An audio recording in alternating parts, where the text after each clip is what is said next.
আসসালামু আলাইকুম রহমতুল্লাহি বরকাতু। আজকে আমরা সিম দিয়ে আলু টমেটো দিয়ে রুই মাছ রান্না করব। আপনারা দেখতে থাকেন। এই যে আমাদের মাছ রেডি করে নিচ্ছি, এখন আমরা ভাজি করব।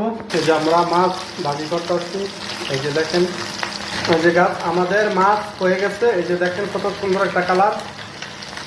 এখন দিয়ে দিলাম, এই যে হালকা লবণ দিয়ে দিলাম, এই যে 2 চামচ রসুন দিয়ে হলুদ দিয়ে দিলাম, যে মরিচের পাউডার দিয়ে দিলাম, আজকে কাঁচা মরিচটা একটু বেশি দিলাম, এই জন্য মশলাটা হয়ে গেছে। এখন আমরা আলুগুলো আর সিম দিয়ে দিলাম, যে সিম পাকা হিসাব পড়ছে এগুলো আমরা টমেটো দিয়ে দিলাম। এখন এই যে তরকারি প্রায় হয়ে গেছে, এখন আমরা গরম পানি দিয়ে দেবো। আমি হালকা গরম পানি করে নিয়েছি, এই যে গরম পানি দিয়ে দিলাম।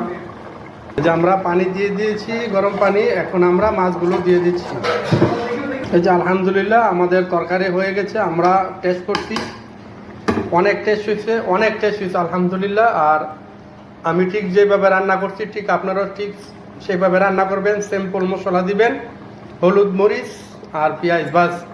এমনি অন্য কোনো মশলা দেই নাই। অনেক টেস্ট হয়েছে, আপনারাও ঠিক স্বাস্থ্যের জন্য অনেক ভালো রান্নাটা, আপনারাও ট্রাই করবেন, রান্না করবেন। আর প্লিজ ভাইরা, আমার রান্নাটা কেমন হয়েছে আপনাদের থেকে যদি ভালো লেগে থাকে সাবস্ক্রাইবার, শেয়ার এবং লাইক দিবেন ইনশাল্লাহ।